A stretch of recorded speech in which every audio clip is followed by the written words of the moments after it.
9:30 Central Time here, and it is time for Coffee on the Porch.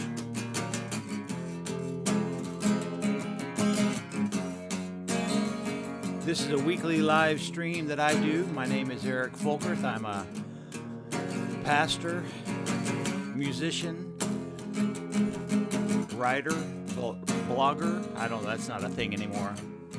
Anyway, we gather here once a week on Substack Live for what we call Coffee on the Porch. I see the regulars popping in. Welcome, friends. It's a good morning to be here.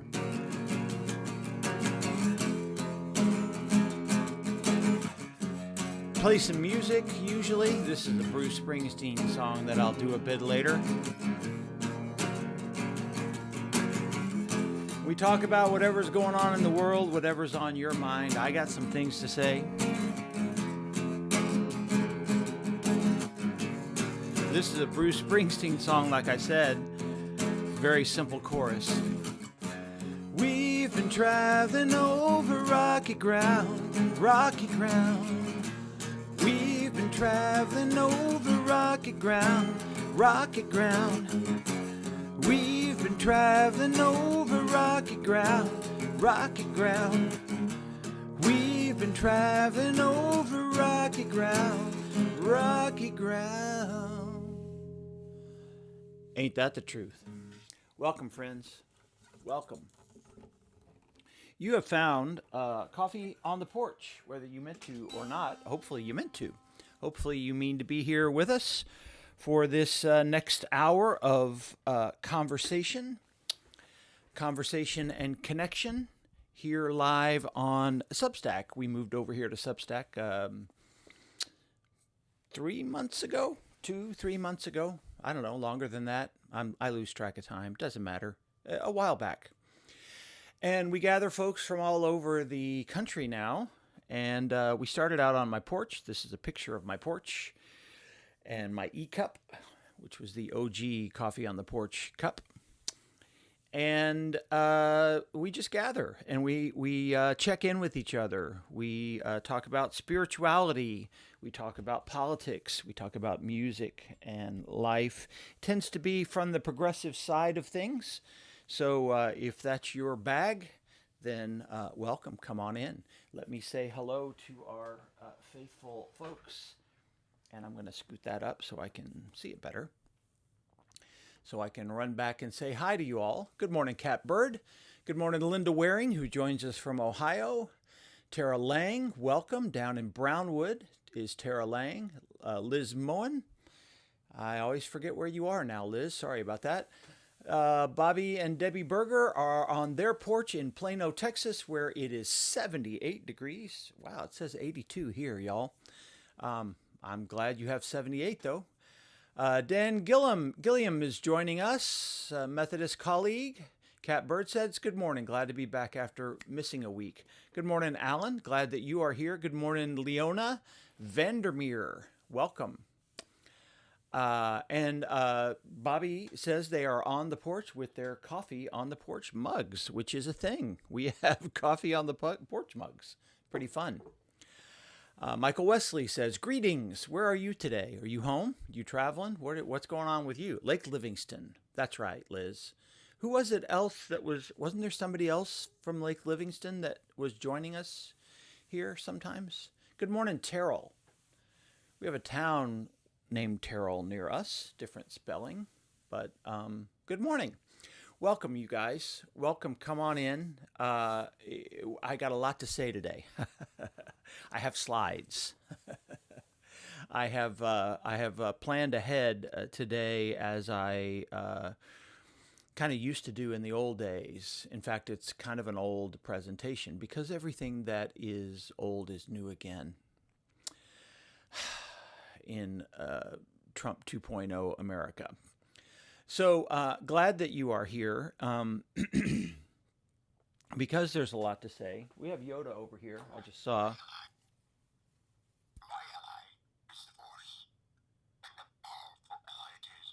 A real ally is the Force, and a powerful ally it is. Thank you, Yoda. I think we all need to remember that. I mean, that's a part of why we're gathering here, is to remind ourselves of the Spirit, isn't it? Yep, it is. Okay, I'm going to jump right into things because I have a lot of slides.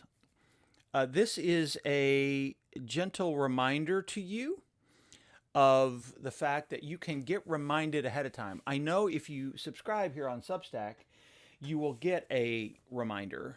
You get a notification. But if you want to be reminded ahead of that, then you can sign up on this form, scan that QR code or follow that link, and that will get you to the sign up page for a little text nudge that comes 30 minutes before we go live. Some people say that helps them. Oh, I left my blinds open. I don't know that that's not bad, is it? No. Let me see if I do this. No, that's still okay. Sometimes if I leave the blinds open, it's blinding and from the back, but that looks okay over there. All right. See, I'm always worried about the production value here of Coffee on the Porch. All right. Question on the floor. First question of the day is always this question. You get a chance to talk to me through your text chat and answer this question. How is my soul? How are you doing? And we have now put that question on the back of the Coffee on the Porch mug. One of these days, maybe I'll get the smaller one. I still haven't even ordered the smaller mug for me. But we start with our coffee. We start with our drink, our tea, matcha, whatever, kombucha. I don't know what you drink. But pour yourself a cup.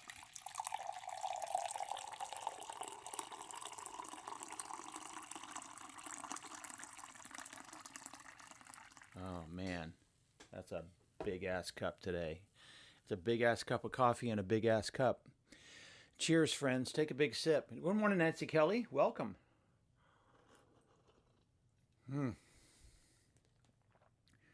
Sit back a bit. Sit back just a moment and ask yourself the real question. I mean, seriously, ask yourself the question. How's my soul? How am I doing? How are you holding up with everything going on in the world, or your own family, or your friends, or your health, or everything that stresses you about our world? How would you answer that question? And then answer that question in the chat, will you? All right. And while you do that, I'm going to play a little, but this is too close. All right.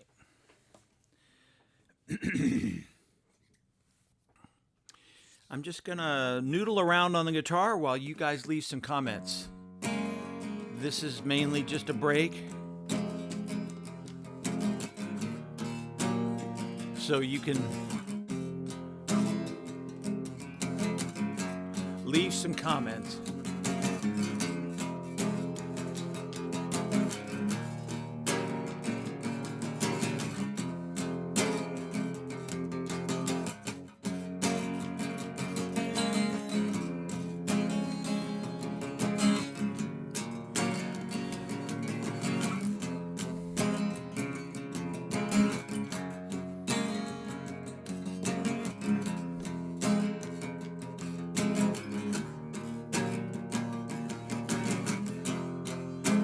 We got a 3-chord song today. That gets a little boring, doesn't it?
traveling over rocky ground, rocky ground. We've been traveling over rocky ground, rocky ground. We've been traveling over rocky ground, rocky ground. We've been traveling over rocky ground, rocky ground, rocky ground. Traveling over rocky ground. We've been traveling over rocky ground, rocky ground. We've been traveling over rocky ground, rocky ground.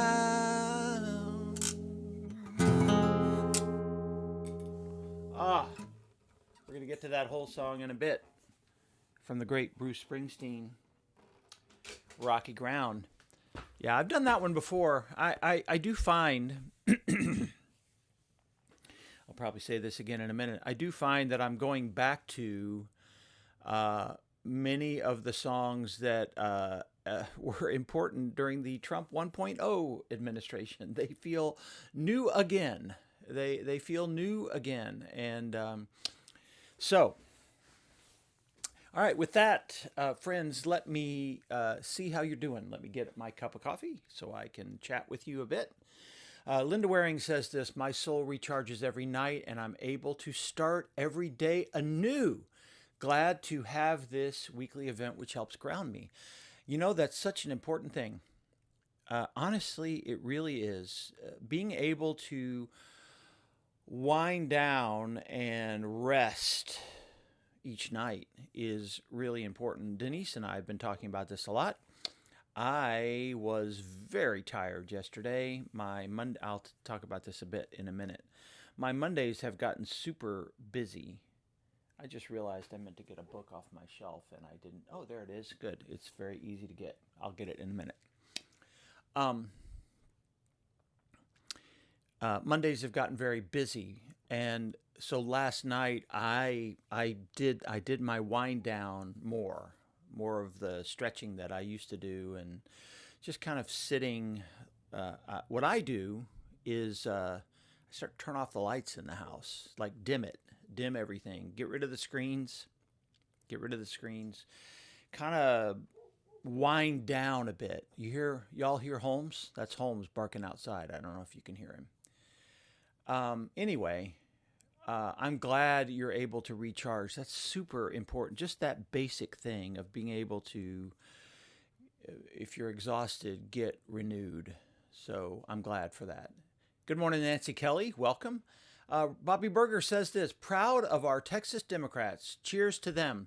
Cheers to those brave folks who are still out of state. Let me mention my personal friends among them. My dear 35-year friend, Rafael Anchia, who's one of the leaders of this group. Denise and I have known Raf since we were at SMU together and co-workers together. Our other representative in Oak Cliff, Jessica Gonzalez, who represents the other side of the other part of Oak Cliff. My representative here in East Dallas, John Bryant. Ana Maria Ramos, Cass Hernandez. My dear friend Terry Meza, Good United Methodist, Terry Meza. I want to do a special shout out to, I hope I haven't forgotten any of them. I always do this off the top of my head and I forget somebody. My dear friend in Austin now, James Tallarico. Many of you know James. He's become a social media monster. Good Presbyterian. Preached at our church last fall. I've texted all these people. I want you to know, in the last week, I'm blessed to know them personally, and so I text them, and I tell them personally on your behalf and mine, keep the faith, keep going. You're doing well. In fact, let me see. Can I find a text message real quick from one of them? I don't know. It's been a few days since I texted any of them. Terry Meza just sent me some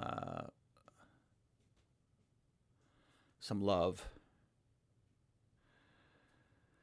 I joked with her. I joked with all of them. I said, "Hey, go see a Cubbies game." I don't know if Paula's here. We have Paula from Chicago who often joins us. So Paula, if you're here, I told all our Texas friends, go see a Cubs game. She wrote back. She said, "Not sure we'll get to it. We're really trying to work here. Republicans would use that against us," which of course she's right. They would. They would use that against them. And so they're working. They're working hard, and God bless them for that. Well, I don't see my message from James. Oh, there it is. It says, "Thank you very much, Reverend Folkert. Your encouragement means more than you know. Grateful for your friendship." Well, that wasn't as impressive as I remembered. Anyway, he's thanking us all for what we're doing. For what we're doing, what you're doing. I hope if you have a representative that's doing this bold justice work by being absent, they are working by being absent. This is a part of the system. This is a part of the way the system is supposed to work, is this ability to if need be, break the quorum. That's a part of it as well. That's not opposite of how things are supposed to work. So if you know some of them, give them a message. Send them a message. Where's Dairy Palace? What? You don't know Dairy Palace? Dairy Palace. Everybody know where Dairy Palace is? Dairy Palace is in Canton, Texas, on Highway 19. An institution. I don't even know how long it's been there. 20, 30 years? More than that. 40 years? 50 years? Long time.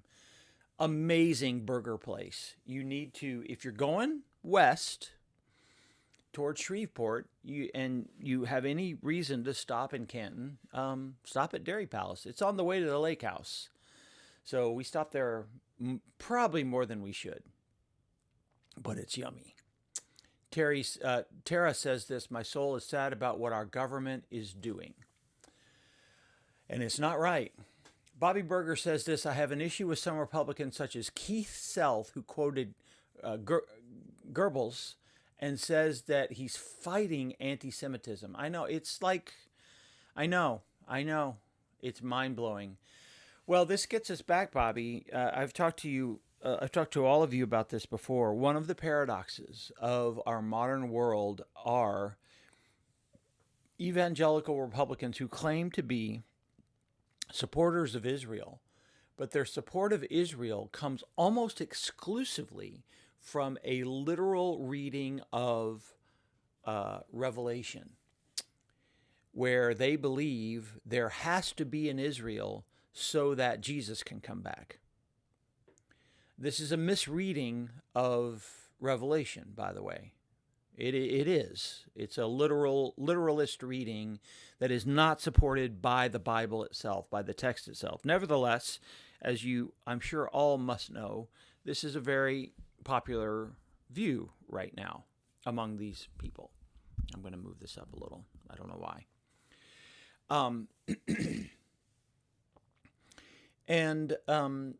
It's just wrong. But in their twisted literalist thought, Israel must exist so that Jesus can come back. I always like to say, so God is that powerless? God can only come back if it's like it's like a Rubik's Cube. Like the world is a Rubik's Cube and we have to get it just right. And if we get it just right, then God's going to come back. And if not, then, we're screwed here. Come on.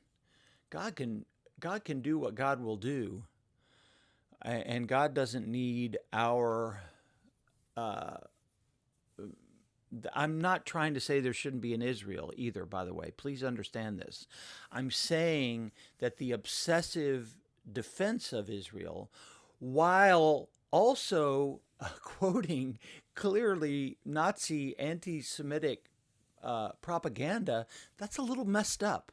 I'm agreeing with you, Bobby, of course. Yes. Liz Moen says this: my soul is good, but also feeling a little guilty because it's easy to stay out of the fray here on the lake. That would be okay if this was a short break, but it's full-time life now. Work on balancing escapism and activism in this rural setting. Thank you for that confession, Liz. I think that's probably true. I think I get that. I think it is a hard mix. I think when you are right in the core of the city, as I am, the mix is the opposite. It's how do we slow down and how do we center? How do we stay centered in challenging times? But I get that. And I pray that I believe you will find that balance. I 100% believe that you will, because I know you and I know that you will find it. Good morning, Peg. I think I said good morning to you already. Catbird says this: "Let it be" has been running through my head. As some of you will remember, Cat is. Did I say West? I did. Liz, did I say West? Oh no, that must have been confusing. West of here toward Shreveport. What? Oh God. Okay, thank you, Liz. I'm not good.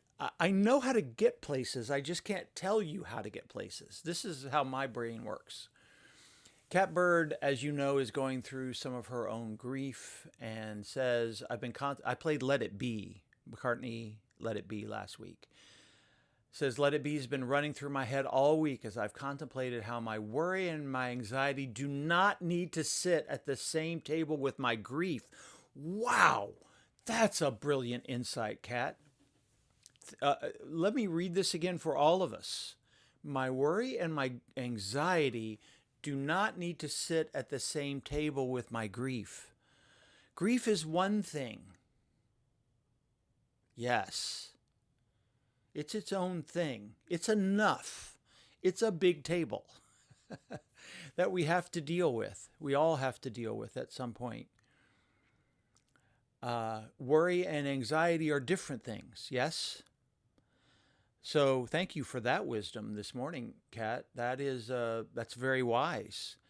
And either way, through grief or through anxiety and worry, that message to let it be, there will be an answer. Let it be. Let it be. Don't worry so much about getting everything just right in the Rubik's Cube of life. Let it be sometimes. Trust. Faith. That's what faith is. Faith is trust. The deepest level of faith is a bedrock trust that there will be an answer. Peg Davis says, my soul is tired, but I'm hanging in there. Good. Michael Wesley says this: the resiliency of my soul continues to amaze me. The capital of the nation is federalized, and it seems very few of my federal citizens recognize this as a move toward martial law and totalitarianism for what it is, yet I am still hopeful. Thank you, Michael. That helps me. That inspires me, buddy. It really does.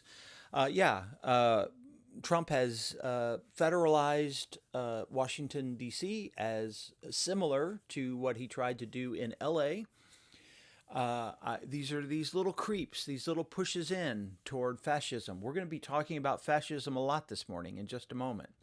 So hold that thought.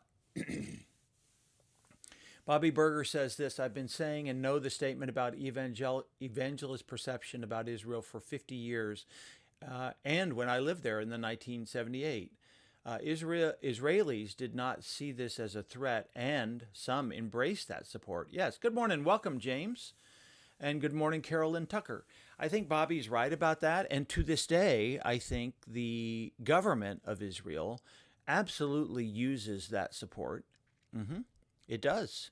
And does not understand that this is, there's a dissonance here. It is not support for Jewish people, the actual human beings who are culturally, religiously Jewish. It is a rote support because we have to, sort of a logical, I don't know. I can't even get inside the head. But but yes, and it is sometimes a surprise to Jewish people. My sense is, I remember, I'm not going to mention the names, but about 30 years ago, when I got to first become dear friends with several of our rabbis in Dallas who are still my dear friends today, they asked me privately about this. Eric, what is the deal with all these conservative Christians who just love Israel? And I had to say to them, I really have very bad news for you. They really don't care about you. They care about the idea of Israel. And that's a different thing. It really is. So I mean, I think the failure there is an incarnational failure. This is, incarnational theology is very important to me, where we see people as they are, not as we want them to be. We see them for who they are and love them and have compassion for them for who they are, not as we want them to be. And that is really seeing people as opposed to imagining and having fantasies of them.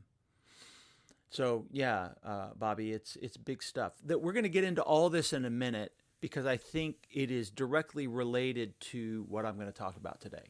Catbird says this, finally, I can't take credit for that. It was something I heard shared in my grief support group last Saturday. Well, thank them for all of us. Man, my grief. Wait, well, I'm going to have to, you're going to have to send this to me because I'm going to lose it. My worry and anxiety do not need to sit at the same table with my grief. Woo! That's big stuff. That's big stuff right there. All right. Let me move on and talk about. Thank you for sharing, as you all do always. Here's some pictures from our life of the week. We had a big multifamily garage sale, 4 houses in a row on our block. All got together for a garage sale. There's Denise, right as we were setting up, bless her heart. She was so tired. She still gets tired very easily. Can't really do, well, anyway, she gets tired very easily. And but she was a trooper, and we all pulled together, and it was fun. It was fun to create that little community on our block. I love our neighbors, and they're so important to us. It's back to school, y'all, here in Dallas, Texas. In many schools, today is the first day of school. I don't know why it's a Tuesday, but that's the way it is. And so on Sunday, we had a blessing of the backpacks. You see Pastor K inviting the kids to wave. It's kind of a weird picture. It's only one kid waving. They all waved about a second after this. But those are the luggage tags, and we had a little blessing of the backpacks. And I got to say, this is a big joy for us, y'all, because, I mean, this is just my joy. Every year on Back to School Sunday, Kay and I say, hey, we ought to do a blessing of the backpacks. And then we realize we only have a kid coming or something. And we now have 20, I don't know, 10 to 20 kids on Sundays. It's remarkable. And we're so grateful to all the families that are coming to Kessler Park and finding it a spiritual home that is so important to us. Linda Waring talked about recharging. Linda, you talked about recharging earlier. This is one of the ways I recharge. I cycle, I bike, ride. I was grateful to get a 100-mile week in this last week. That's a big deal. Used to be at this part of the summer, I would be doing a 100-mile ride every day, every week. And unfortunately, it's become a relatively rare thing for me. But I did a 100-mile week this week. Super excited. And this was at the very end of it. I sat down at Mark's bench, one of my former church members who died of cancer far too young, has a bench named for him. Hey, Frank, good to see you, buddy. Mark Daves has a bench named for him on the sunset viewing side of White Rock Lake. And so every now and then I stop at Mark's bench and I remember he and his wife, Vicky, and the twins, and then I enjoy the sunset. And somebody pointed out to me, I didn't even see the ducks till I got home. There's ducks in that picture, but that's the end of my 100-mile week. I got to admit to you, balance is hard. It really is, and I have been exhausted because of our vigils on Monday. I'm not getting my usual Monday morning rest, my slow Monday morning. I'm up and out of the house quickly, and I've been pretty wiped out later in the evenings the last few Mondays. But we are doing these vigils at ICE headquarters in Dallas, and I want to remind you that this is a faith-based vigil. This is our message. Love your neighbor. We have a brand new banner that will hopefully be there every week, along with, we probably had about 30 people out there on Monday. This was begun by a bunch of Dallas clergy some weeks ago, and it continues. So every Monday we're out there. Everyone is welcome and invited to join us. All right, friends, I want to keep moving because I got a lot to say. I want to talk to you about some of the stuff Bobby mentioned a minute ago. And I want to talk to you about, it's time again, hang on.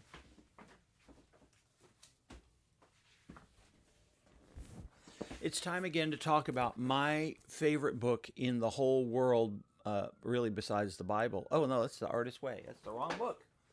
It looks the same on the spine. Ha ha ha ha. Well, this is also a really, really good book for anybody who's artistic. This might be my second favorite book. Well, I left my copy at the church, clearly. Ha! That's funny. I swear I had it here. It doesn't matter. I have a picture of the cover, Eric. Why are you even worried about this? You have a picture of the cover for them in a minute. Quit worrying about this. So I want to talk to you about enemy making. And I want to talk to you about fascism. And I'm doing this out of my Christian faith because I happen to believe that fascism and enemy making is opposed to my Christian faith.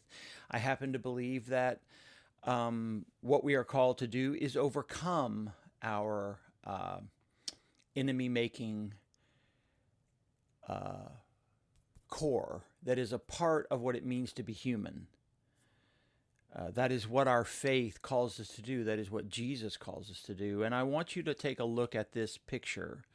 We're going to talk a lot in the next few minutes about propaganda, about governmental propaganda, and not even about the American government as itself, although we will, but we're going to be talking about the world and how this is a dynamic that takes place worldwide. Propaganda is. And look at this picture. This is your old Uncle Sam. Uncle Sam used to be for fighting international enemies, foreign enemies. But look what he's doing. He's taken off his red, white, and blue hat, and he's putting on an ICE hat. The clear message is that true Americans are now fighting a war at home. We have been told this. We have been told that Donald Trump believes this, that we are in the midst of a war at home, and it seems to be true. And so I wrote an essay. He's not wearing a mask. You're right. He's not. So I wrote an essay on all of this this week. I'm very proud of this. I come back to these issues every few years. Well before Donald Trump, I've been talking about this stuff. And there's a link. It's on Substack. You can find it. but I've just posted the link to it if you want to look at that. But I want to go through these concepts because, and I want to be very clear, as I always try to be, that what I'll be describing here is a human issue, not an American issue, but it has its own American character that we must understand, particularly in this time. So, a lot of slides. Let's go through them. We all have a lizard brain. We all have a brain that is not very developed, honestly.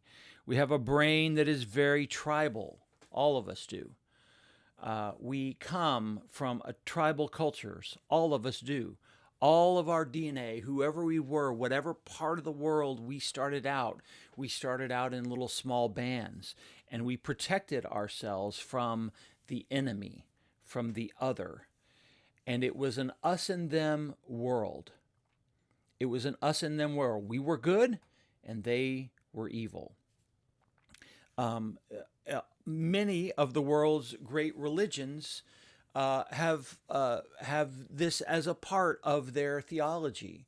Our religions were also tribal as they first began. I happen to believe that Jesus' message was an attempt to overcome our tribalism. I think that's what he was trying to do. I think that's why he came, was to help humans overcome their tribalism, and to all of his messages about his own people reaching beyond themselves, breaking open their religious practice to include the other, the outsider, the Gentile, as they might say. The goal of that was supposed to be to see everyone as God's people. And yet Christianity itself has, of course, also become tribal. That's not because Christianity is flawed. That's because we human beings are flawed. And it's because we have inside of us the ability to make enemies. Every human being has inside them this enemy-making process of distrusting the other. And it can be exploited. This is that book that I was mentioning a moment ago. One of my favorite books in the whole world. It is now 30 to 40 years old. It's called Faces of the Enemy, Reflections of the Hostile Imagination by Sam Keen. Sam Keen is mostly a poet and philosopher, but he has written, I think, a remarkable treatise on the concept of enemy making. And what he got into this, he realized as he got older that there were similar dynamics in every culture in terms of this enemy-making process. And so he started studying the war propaganda of different countries through different historical times. You know, it used to be that war propaganda was one of the best ways that humans stirred up the animosity toward the other. Now it's social media.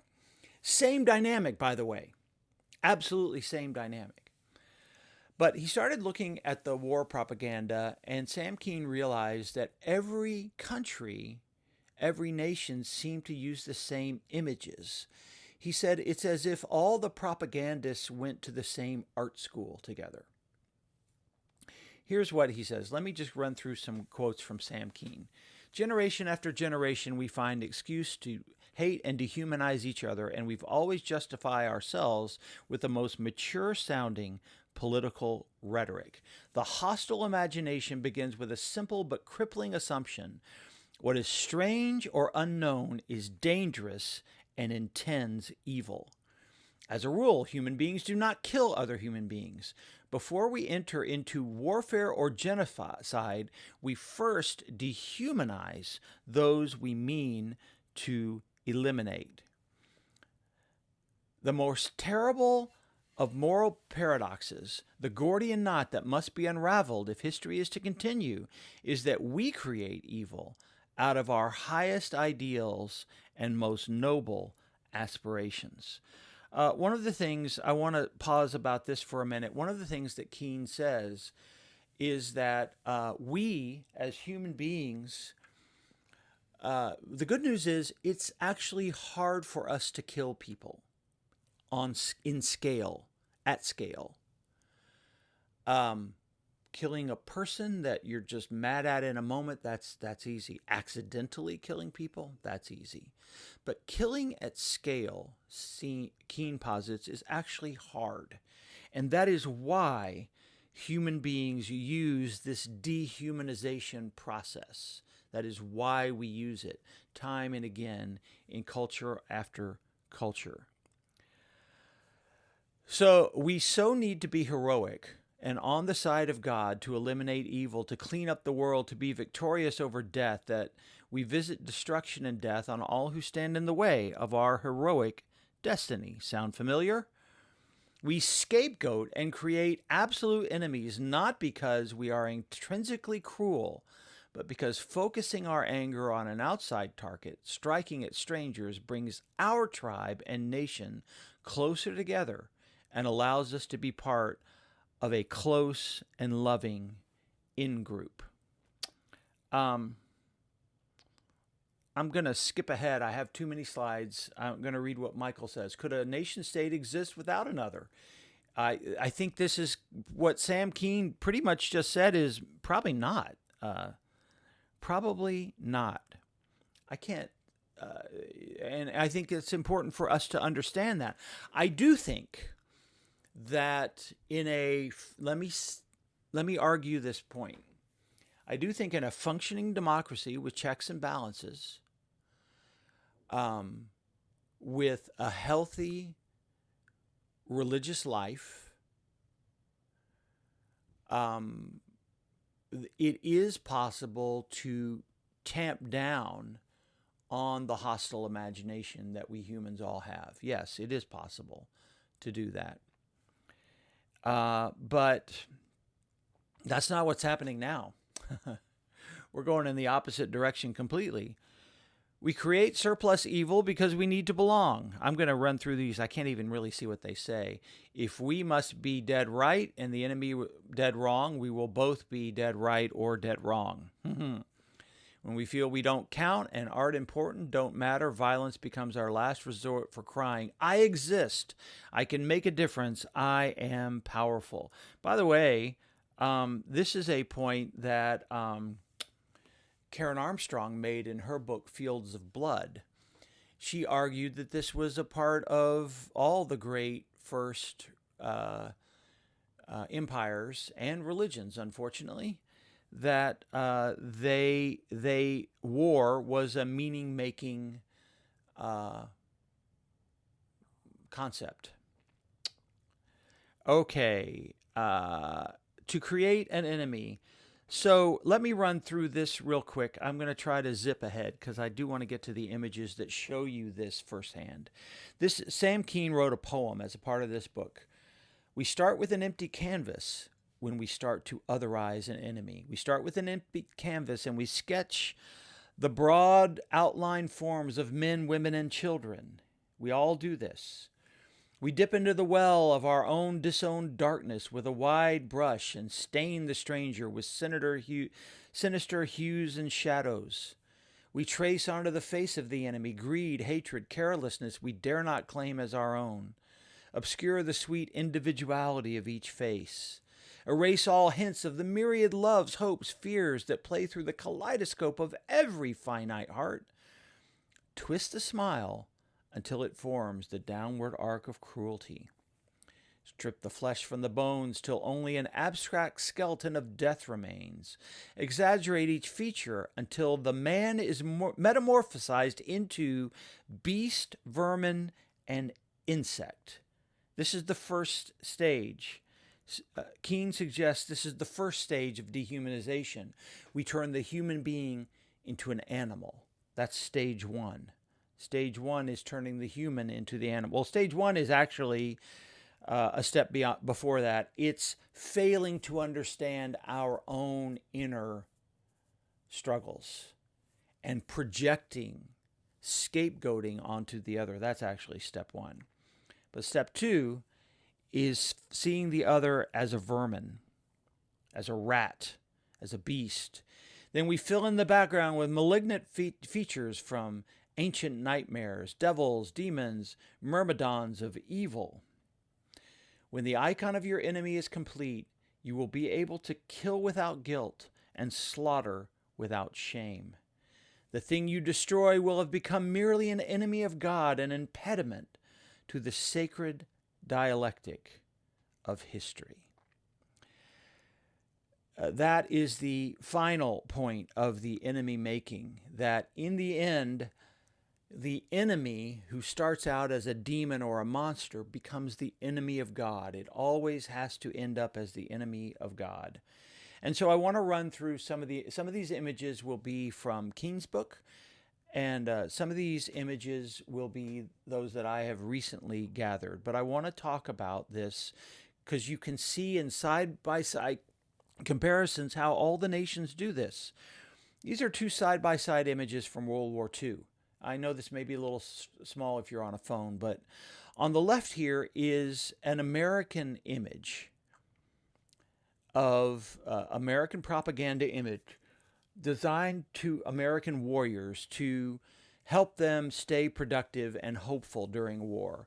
And you can see the big monsters, one of whom looks vaguely like Hitler. It's a two-headed monster. One of them is Japanese, the two-headed Axis monster, destroying the Statue of Liberty. But look on the right, y'all. This is a German image.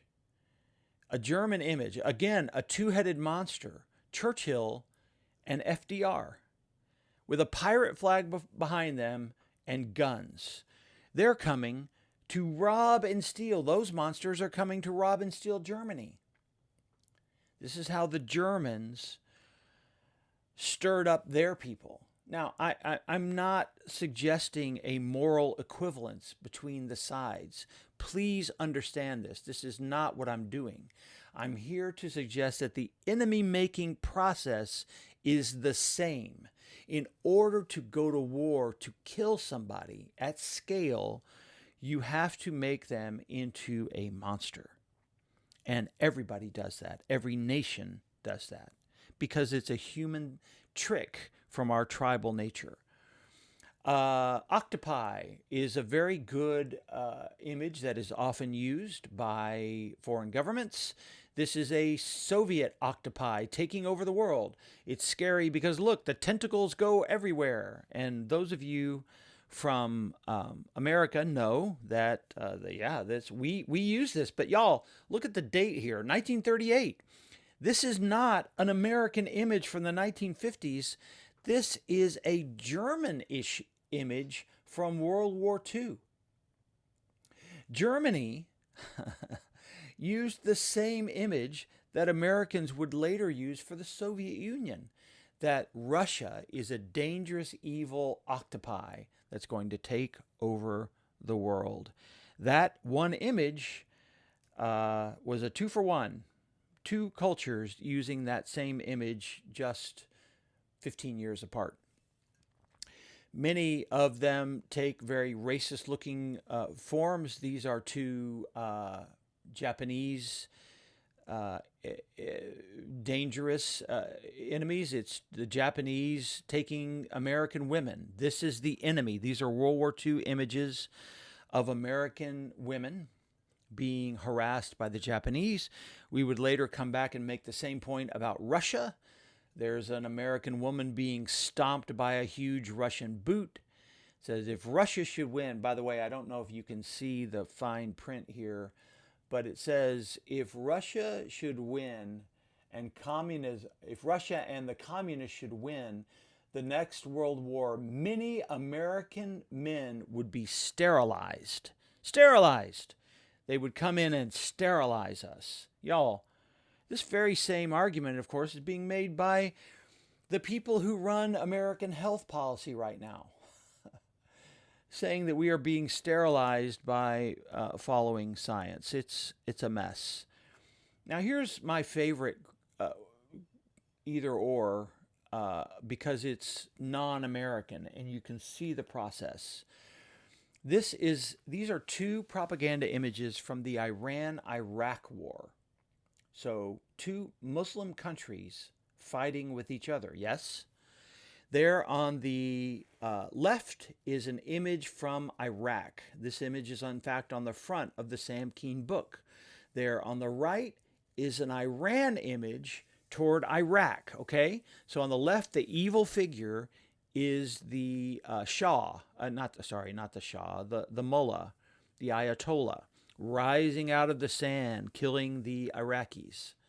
That's the dangerous image on the left.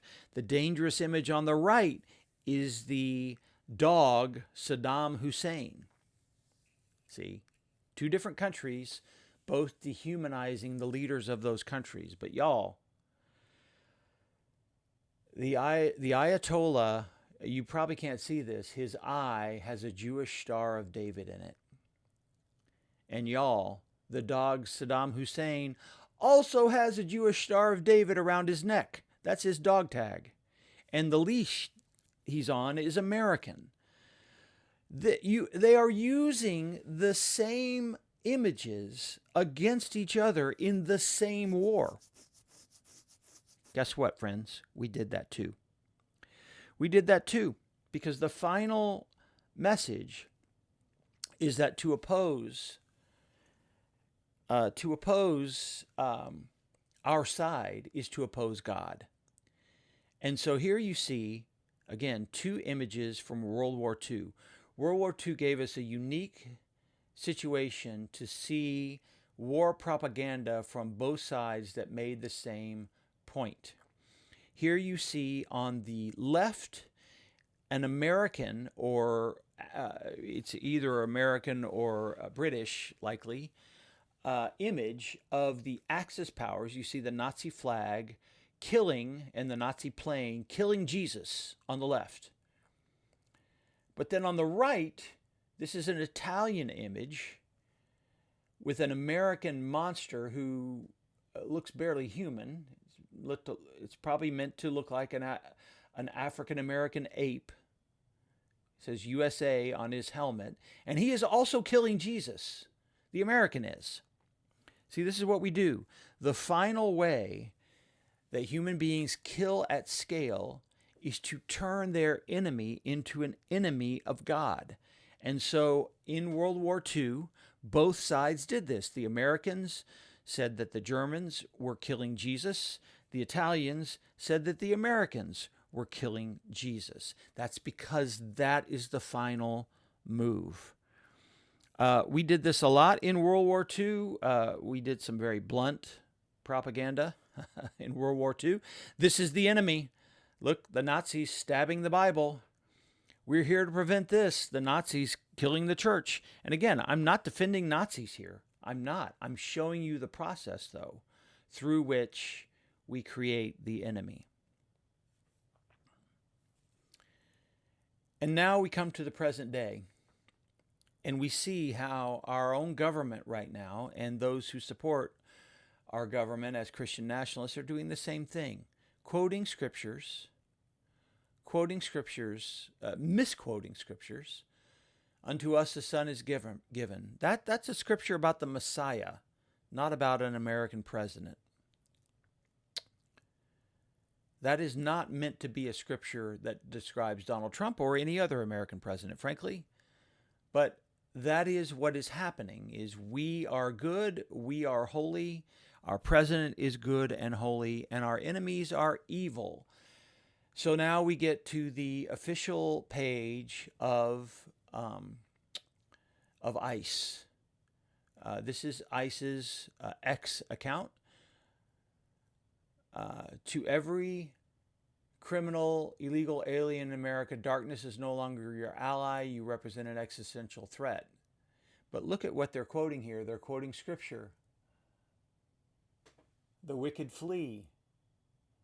That's a scripture, I think, from Proverbs.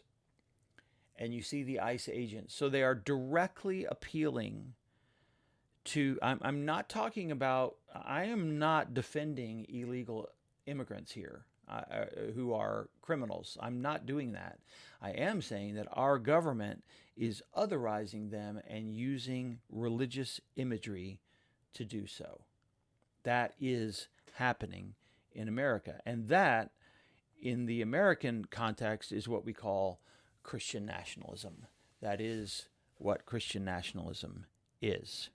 And our government is doing that right now. Here are two more images from the ICE page. This is from Homeland Security's official account. And once again, the appeal back to Uncle Sam. Help your country and yourself. Report all foreign invaders.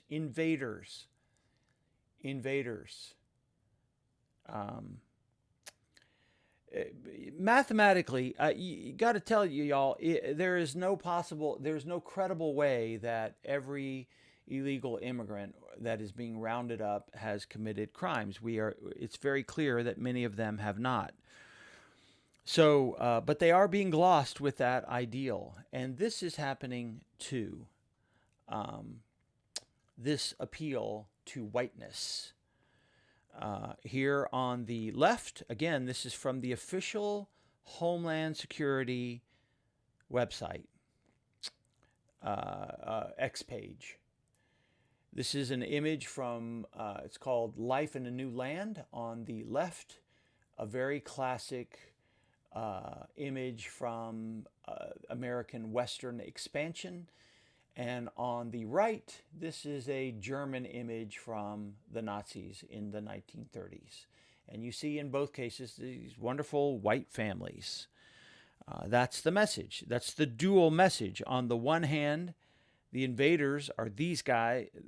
The invaders are to be resisted.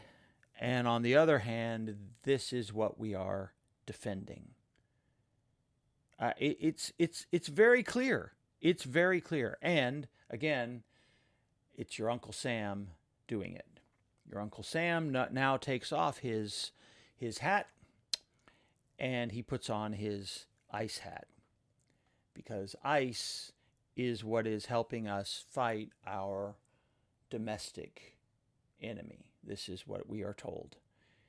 And it's very dangerous. I can't emphasize enough how dangerous this process is and how it is happening right now. And it is what makes people freeze about the militarization of Washington, D.C., the militarization of Los Angeles, because people are afraid. People are becoming more and more afraid. And Michael Wesley is 100% right. Pete Hegseth, the Secretary of Defense, promotes a crusade for Christian domination in the age of Trump. Yes, they're being very, very explicit about it. I'm just showing you the still images that are pointing this out. This is modern American propaganda. This is modern American propaganda. This is modern American. I don't think I'm actually doing what I think I'm doing. This is modern American propaganda. This is modern American propaganda. This is modern America propaganda. This is modern well, it's ancient, 100-year-old painting, but set up against a German painting that looks almost exactly the same. And so this is what's happening. This is what's happening in the United States of America, and it's very, very dangerous. And we are not meant to distrust people of other races, religions, faiths. And I know they keep saying they're not doing that. Oh, we don't mean we're not doing that. Well, you ask the brown people and black people in your life if they're included in these images. Ask them. Increasingly, they understand they are not. So this is hard stuff, y'all. We are in a very, very hard time right now, and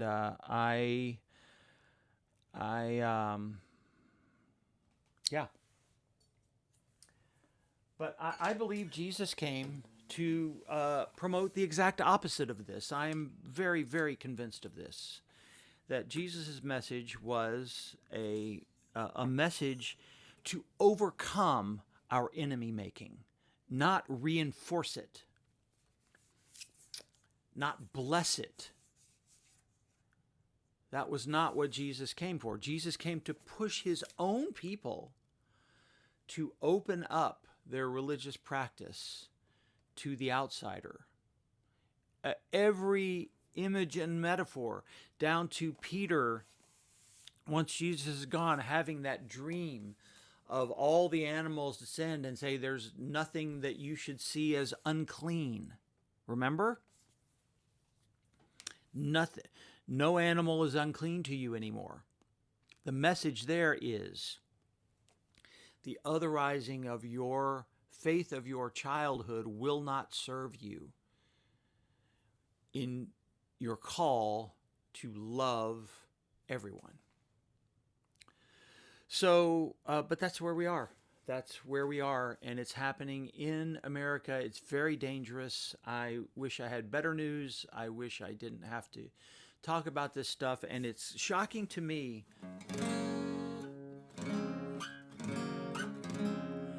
I've been preaching this stuff, this work of Sam Keen for, oh, there's a hawk in the tree up there. Oh, that's a sign.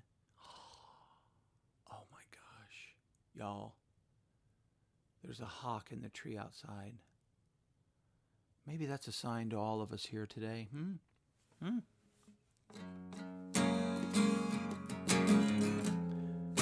I've been preaching this stuff for years, and I can't believe we're here.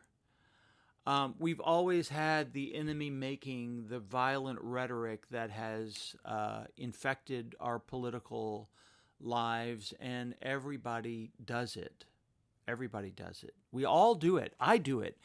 It is a part of being human, but it is a part of why we need faith. Why we need faith to challenge us to overcome our tribalism, to listen to these deep faith messages that say, love your neighbor as yourself. Let's do a Bruce Springsteen song. I talked a long time.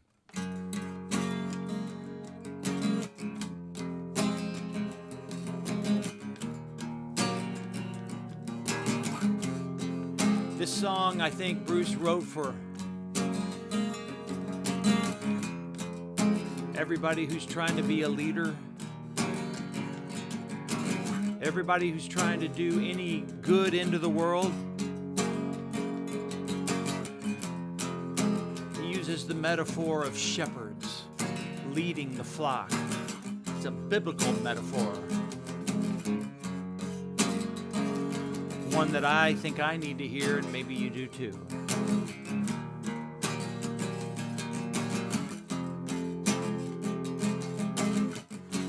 We've been traveling over rocky ground, rocky ground. We've been traveling over rocky ground, rocky ground. We've been traveling over rocky ground, rocky ground. Traveling over rocky ground, rocky ground. Rise up, shepherds, rise up. Your flock is wandered far from the hill. The stars have faded and the sky is still. The angels are shouting, glory, hallelujah. 'Cause we've been traveling over rocky ground, rocky ground. We've been traveling over rocky ground, rocky ground. 40 days and nights of rain wash this land. Jesus said the money changers in the temple shall not stand. So find your flock, get them to higher ground. The floodwaters rising and we're Canaan bound. We've been traveling over rocky ground, rocky ground. We've been traveling over rocky ground,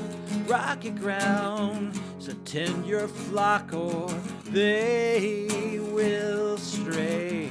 We'll be called to for our service come the judgment day. And before we cross that river wide, the blood on our hands will come back on us twice. Oh.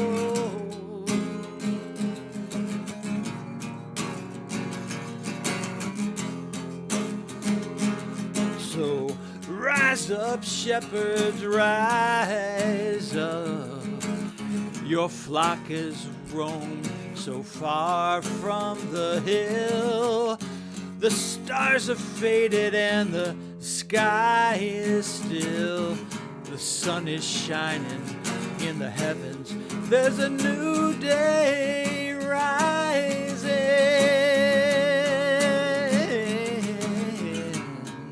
Yeah, there's a new day coming. Yeah, new day coming. Yeah, there's a new day coming.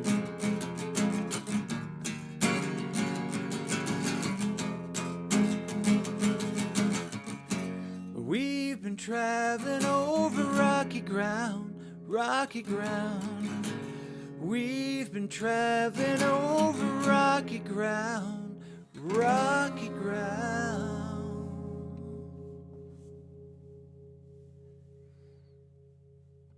Whew. Lord have mercy. Bruce. Man, how is that not just a spiritual for our time, I mean, it really is, isn't it? That's just an American spiritual song for our time. Bruce Springsteen, Rocky Ground.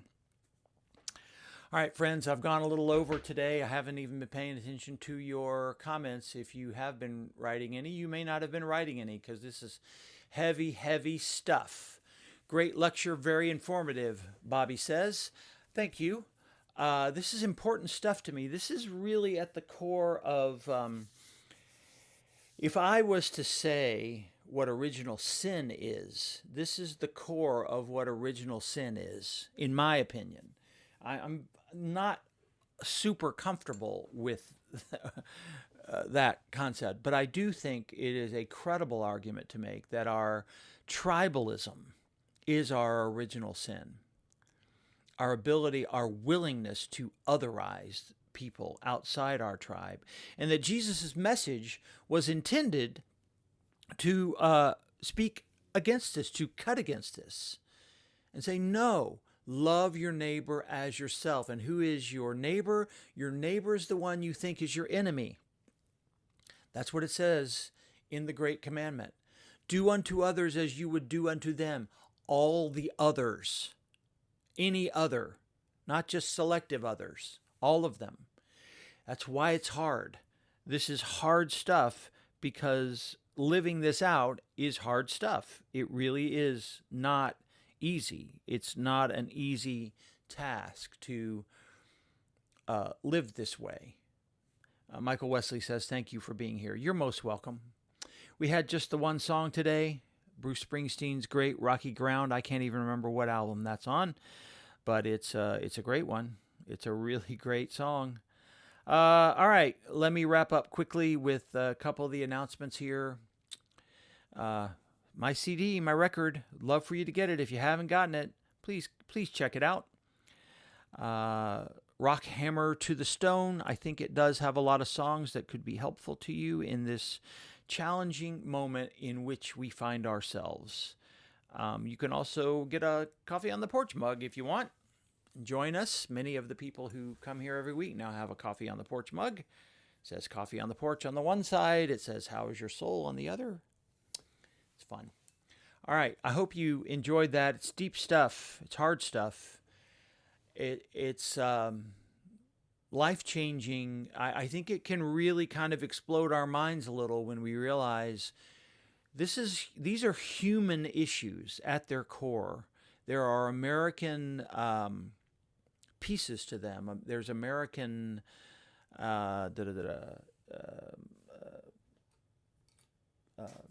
uniqueness to it, but the overall concepts are deep into humanity. Okay, we went a long time today. God bless you all. Good luck to all the kids on the first day of school. Gird your loins, y'all. Stay centered to the best of your ability.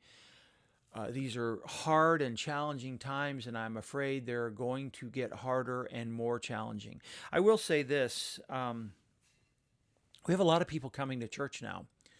We have grown. We have a lot of people, a lot of visitors.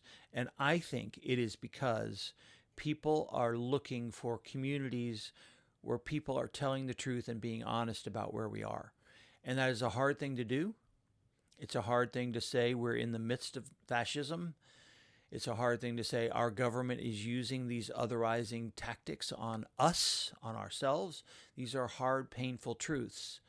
But we understand them best, I think, through a spiritual lens. And so that's why we speak these truths. And so I think people are looking for a place where they can hear this. You are not crazy. You are not crazy. It really is bad out there. And it's getting worse. And half the country seems to not be paying attention. But you are not crazy, I promise, when you think things are bad and you're worried about the country. So lean on your faith, lean on each other. We'll keep showing up every week. I'll be back here next Tuesday at 9:30 for Coffee on the Porch. Until then, thank you very much for being here and being a part of this community. God bless you. We'll see you soon. Bye.